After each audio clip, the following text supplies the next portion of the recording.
Salam sejahtera, bertemu lagi dengan saya. Dan pada kesempatan ini saya ingin sharing firman Tuhan sehubungan dengan keadaan kita sekarang yang sedang masih di dalam kondisi berdiam diri di dalam rumah. Saya berharap kita semua bisa menikmati masa-masa ini yang disebut dengan, saya percaya ini yang dimaksud dengan Selah di dalam kitab Mazmur. Yang maksudnya adalah masa jeda berdiam diri, dan arti kata Selah adalah mengangkat tinggi atau menerangi. Dan saya percaya ini adalah masa-masa di mana kita lebih intim dengan Tuhan, bergaul dengan firman-Nya, dan kita mengalami pewahyuan demi pewahyuan. Karena firman Tuhan katakan, in light I will see light. Di dalam terang firman Tuhan aku akan lihat terang. Jadi di dalam kita merenung firman Tuhan, bergaul dengan firman Tuhan, kita akan melihat pewahyuan demi pewahyuan dibukakan. Jadi masa-masa kita mengasingkan diri di rumah ini, saudara nikmati, karena ini adalah satu masa yang produktif bagi setiap anak Tuhan. Atau saya bisa katakan bahwa kita masuk ke dalam hadirat Tuhan, keintiman yang lebih dari hari-hari biasanya. Itu sama dengan kita masuk ke dalam secret place. Di Mazmur 91 dikatakan secret place, bahasa Indonesia bilang kita berlindung di bawah naungan yang maha tinggi. Duduk di bawah naungan yang maha tinggi. Secret place atau tempat rahasia ini adalah tempat di mana iblis tidak bisa menyentuh kita. Dan sebaliknya, Allah menyentuh kita dengan kuasa firman-Nya. Bukankah ini adalah satu masa yang indah, saudara? Oleh karena itu nikmati. Dan jangan pernah terpikir bahwa kita dalam keadaan saat ini adalah kita kalah dengan penyakit yang beredar di luar. Tidak, saudara. Mata Allah tertuju kepada orang benar, tidak pernah tertuju kepada persoalan. Virus dan sakit penyakit tidak pernah menjadi topik yang penting di hadirat Tuhan, di dalam kerajaan Allah. Tapi kehidupan kita yang penuh damai sejahtera itu menjadi satu topik yang penting, atau itu satu menjadi fokus Allah bagi kita anak-anaknya. Ya, kalau soal persoalan, saudara, firman Tuhan katakan barang siapa ingin melihat hari-hari indah, kita jaga lidah kita, jaga perkataan kita. Bagaimana kita menjaga? Tentu dengan firman Allah, karena lidah hanya bisa dijinakan oleh firman Allah mengucap. Semua bisa dijinakan, binatang buas bisa, tapi lidah hanya bisa dijinakan oleh firman Tuhan. Kapan kita bisa menjinakkan lidah dengan firman Tuhan? Pada saat kita masuk, berdiam diri di tempat-tempat pribadi kita, banyak merenungkan firman, disitulah kita bisa menjinakkan lidah kita. Dan hasilnya adalah kita melihat hari-hari baik. Di sisi lain, kebenaran firman Tuhan mengatakan bahwa hari-hari itu jahat. Oleh karena itu kita harus menebus hari-hari yang jahat. Dengan apa? Dengan mengetahui kehendak Allah. Atau dengan mengucapkan firman, itu hal yang sama. Dikatakan bahwa semua sia-sia, di kolong langit ini semua sia-sia. Nah, bagaimana supaya tidak sia-sia menjadi hari-hari baik? Nah, kita menjaga dengan perkataan, dengan pergaulan kita dengan firman Tuhan. Lalu kitab Pengkhotbah maksud saya juga berkata bahwa semua yang terjadi di dunia ini tidak ada yang baru, semuanya perulangan. Dari peristiwa kelaparan, peristiwa dikejar-kejar maut, itu semua adalah perulangan terjadi, perulangan dari dulu sampai sekarang, tidak ada yang baru. Tapi saudara, satu-satunya manusia Allah yang berani mengatakan aku menjadikan semuanya baru. Bahkan di kitab Ibrani dikatakan aku menjadikan semuanya baru dan hidup. Bukan hanya baru tapi hidup, sesuatu yang hidup. Satu-satunya yang bisa mengatakan itu hanya Yesus Kristus, Tuhan dan Juru Selamat kita yang tinggal di dalam saudara dan saya. Artinya apa? Semakin kita bergaul dengan Dia, kita mengalami hal-hal yang baru, dan satu lagi, hidup di dalam Dia. Oleh karena itu saya mengajak kita semua untuk menikmati masa-masa seperti ini, tidak usah terlalu khawatir. Dari peristiwa kelaparan demi kelaparan, mata Tuhan dari atas melihat ke bawah, dari zaman perjanjian lama, dan Tuhan sanggup melepaskan setiap anak-anaknya dari masalah ini. Lihat saja dari kasus Abraham pada waktu terjadi resesi. Allah melepaskannya. Bahkan Abraham keluar dengan bertambah hartanya. Kemudian kasus Ishak. Ishak juga ada dalam masalah kelaparan, lalu Allah mengatakan tabur benih di tempat yang terjadi resesi. Orang lain tidak menuai, tapi dia menuai berkali-kali lipat. Suara Tuhan berbicara kepada dia. Yakub demikian juga, pada waktu Yakub mengalami masalah, Tuhan sudah melihat masalah itu. Tuhan mengutus Yusuf anaknya untuk menjadi orang nomor 1 setelah Firaun di pemerintahan pada saat itu.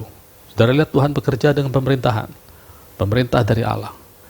Sehingga pada saat itu bahaya kelaparan diselamatkan oleh hikmat Yusuf yang bekerja di pemerintahan. Jadi saudara, jangan kita menentang pemerintah karena pemerintah dari Allah. Allah berurusan bukan hanya dengan anak-anak Tuhan, tapi melalui anak-anak Tuhan Allah berurusan dengan sistem di dunia ini. Itu sebabnya kalau ada keputusan-keputusan yang diambil oleh pemerintah, kita perlu dengar suara Tuhan. Kalau Tuhan bilang turuti, turuti. Karena pemerintahan dari Allah. Tidak mungkin Tuhan mengeluarkan satu keputusan untuk keselamatan orang banyak, lalu kepada gerejanya beda lagi. Saudara, pada umumnya Tuhan bekerja seperti itu. Ya, oleh karena itu kita menikmati masa-masa seperti ini. Kelaparan demi kelaparan terjadi, dan bahkan Yusuf mengatakan kepada saudara-saudaranya, tidak usah khawatir, karena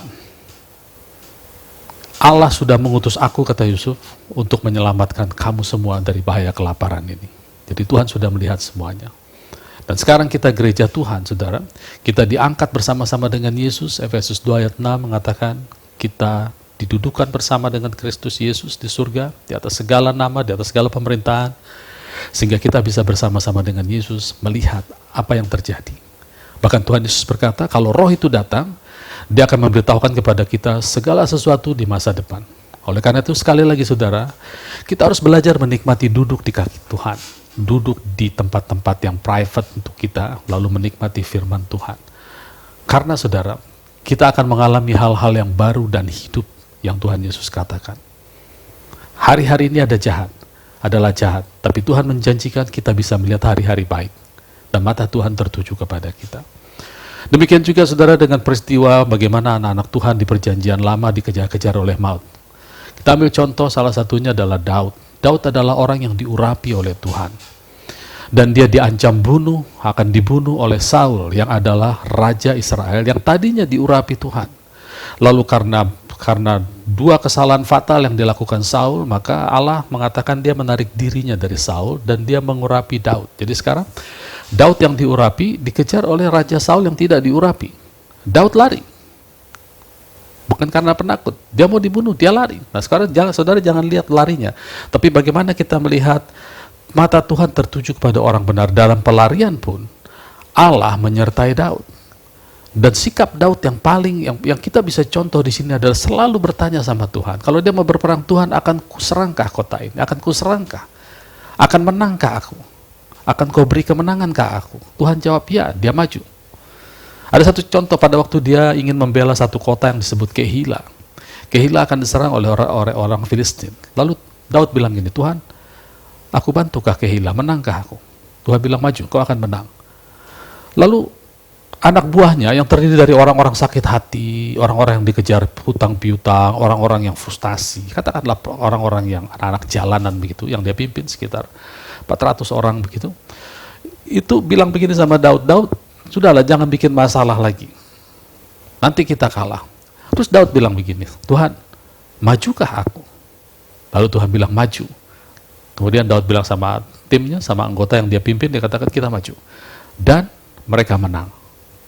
Waktu mereka menang di dalam kota itu, tidak sampai situ persoalannya, saudara. Peristiwa ini didengar oleh Saul, dan Saul berikhtiar untuk membunuh Daud, mengejar ke kota itu. Lalu Daud dengar itu, dan Daud tanya lagi sama Tuhan, Tuhan akan datangkah Saul untuk memburu aku?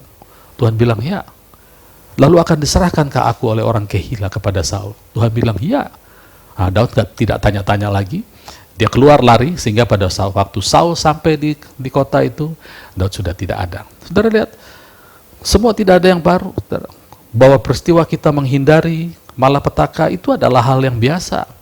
Tapi yang berbedanya dalam perjanjian baru adalah kita menghindar, bukan lari dari satu tempat ke tempat lain, tapi kita masuk ke dalam hadirat Tuhan, ke dalam satu tempat yang privacy, dan tempat itu ada di dalam Kristus Yesus. Tuhan Yesus katakan, aku akan pergi kepada Bapa, menyediakan tempat bagimu, dan setelah itu aku datang kembali, dan akan membawa kamu supaya di mana aku berada, di situ engkau berada. Sehingga oleh janji Tuhan itu, Tuhan sudah menggenapi, sehingga sekarang posisi kita adalah kita sudah ada di dalam Allah, tersembunyi bersama-sama dengan Kristus di dalam Allah. Jadi kita ada di tempat yang disebut secret place.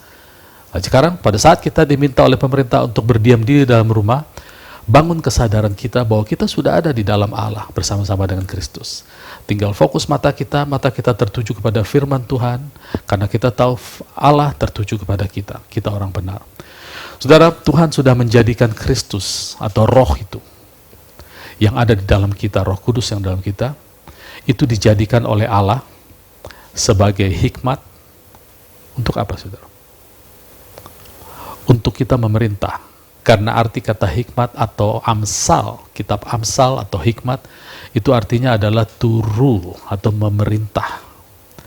Jadi Kristus yang ada di dalam kita, itu untuk kita memiliki hikmat supaya kita memerintah. Kemudian menjadi righteousness, kebenaran kita, natural Allah. Kemudian juga untuk menjadi kekudusan kita. Saudara tahu kekudusan itu bukan, pada hakikatnya bukan perbuatan kita. Perbuatan adalah buah dari kekudusan kita. Tapi kekudusan adalah ownership atau kepemilikan Allah terhadap kita. Kita diselamatkan atau disoteria atau diberikan kelepasan, kelimpahan, kesembuhan di dalam kekudusan. Jadi kekudusan adalah ownership Allah terhadap kita, kepemilikan Allah atas kita, supaya kita menerima keselamatan demi keselamatan. Bagaimana caranya? Kita membuka telinga kita menaruh mata kita untuk melihat firman dan hati kita untuk ditanam firman. Kita dikuduskan oleh firman kebenaran yang kita percayai.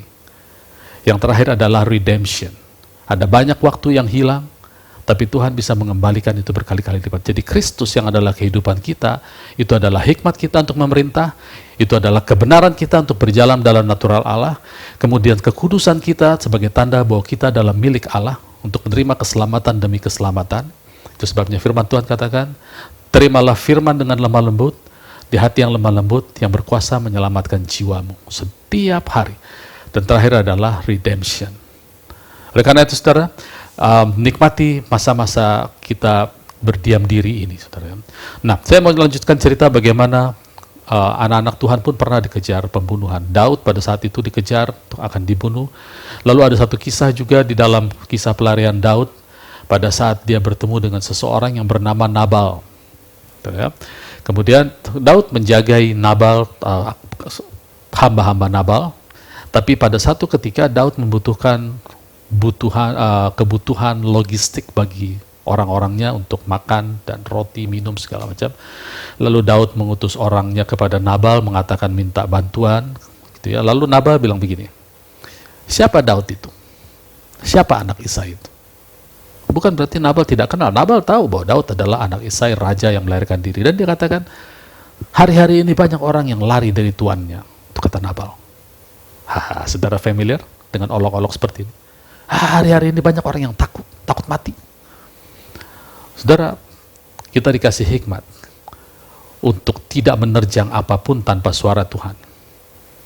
Ya, Nabal mengucapkan hal-hal seperti ini, dan itu membawa celaka bagi dirinya. Untung ada Abigail pada saat itu yang berusaha menyelamatkan Nabal, walaupun pada akhirnya tidak selamat bukan karena dibunuh Daud, tapi karena hal yang lain. Nah, Abigail, istri Nabal yang akhirnya menjadi istri Daud, datang menghadap Daud dan dia katakan begini. Saya baca firman-nya ya. Janganlah kiranya, ini kata Abigail kepada Daud, janganlah kiranya tuanku mengindahkan Nabal, orang dursila itu. Sebab seperti namanya, demikianlah ia. Nabal namanya, bebal orangnya. Saya percaya ini Roh Kudus taruh di dalam Alkitab untuk kita belajar. Bahwa akan ada orang-orang yang mengolok-ngolok, yang mengatakan kita takut ini, tidak berani ini, seolah-olah Tuhan kalah sama corona, saudara. Itu saya tidak mengatakan orangnya. Saya katakan ini adalah satu jenis attitude seperti Nabal. Kata dursila di sini adalah kata-kata yang kosong yang tidak ada manfaatnya. Nabal artinya adalah kebodohan. Jadi dari kebodohan inilah keluar statement-statement yang kosong yang tidak ada artinya. Saudara jangan pernah ikuti. Saudara harus hargai Kristus yang ada di dalam kita adalah hikmat bagi kita untuk memerintah. Mengasingkan diri bukan sikap kalah dari anak-anak Tuhan. Allah tidak pernah kalah, saudara. Ada satu peristiwa lagi dalam perjanjian lama di mana tabut Allah direbut oleh bangsa Filistin. Pada saat itu bangsa Israel dipimpin oleh Imam Hofni dan Pinehas, anak dari Hakim Eli. Mereka tidak baik di hadapan Tuhan sehingga tabut Allah direbut orang Filistin. Dan bangsa Israel kalah, tapi tabut Tuhan tidak pernah kalah. Tabut itu ditaruh di depan patung Dagon, patungnya jatuh. Jatuh kedua kalinya sampai patah semuanya. Tabut itu dipindahkan dari kota ke kota orang Filistin, semua kota ditekan oleh tangan Tuhan. Allah tidak pernah kalah, sekalipun dia dalam tawanan. Kabar baiknya saudara, tabut itu dalam perjanjian lama disebut the Ark of Testimony, atau tabut kesaksian, tanda-tanda kesaksian. Dan tabut itu pernah menjadi manusia namanya Yesus Kristus. 2000 tahun yang lalu dia menjadi kesaksian Allah di tengah-tengah umat Israel. Setelah dia mati untuk kita semua, dia bangkit untuk kebenaran kita. Sekarang tabut, the Ark of Testimony, itu masuk ke dalam diri saudara dan saya, dalam rohnya, yaitu Roh Kudus. Itu masuk ke dalam diri saudara dan saya. Sehingga saudara mau berdiam diri di rumah, saudara mau kumpul di gereja. Gereja itu bukan gedung, tapi orang-orangnya. Tabut kesaksian itu ada di dalam gereja Tuhan, ada di dalam orang percaya. Jadi Allah tidak pernah kalah. Allah selalu menang kemanapun dia berada. Itu sebabnya Alkitab mengatakan Allah selalu membawa kemenangan bagi setiap anak-anaknya. Kemanapun anak-anaknya berjalan, selalu dibawa dalam kemenangan. Oleh karena itu saudara, nikmati masa-masa yang indah bersama Tuhan Yesus, bersama Roh Kudus. Kita bersekutu dengan Roh Kudus. Kita mengalami, mendapatkan pewahyuan yang baru. Tidak usah terlalu menghiraukan keadaan di luar, saudara. Pada saatnya nanti setelah semuanya selesai berjalan dengan baik, kita bisa bertemu lagi di gereja, kita bisa kumpul lagi, saudara. Dan satu lagi, tidak usah mendengar kata-kata cemooh dari banyak orang yang sekarang ini banyak di media sosial, karena perkataan pewahyuan itu tidak pernah bersifat cemooh. Itu saudara harus ingat betul. Oleh karena itu saudara jaga hati kita, karena mata Tuhan melihat hati. Jaga mata kita, jaga telinga kita, karena Tuhan matanya tertuju kepada kita orang-orang benar. Dan dia ingin menyelamatkan kita selalu. Puji Tuhan, selamat menikmati hari-hari yang indah bersama Tuhan. Sampai saatnya nanti Tuhan akan mengembalikan berkali-kali lipat waktu-waktu kita yang hilang. Dan kita akan naik dalam pemulihan demi pemulihan yang lebih lagi di dalam Tuhan Yesus Kristus. Amin. Tuhan Yesus memberkati.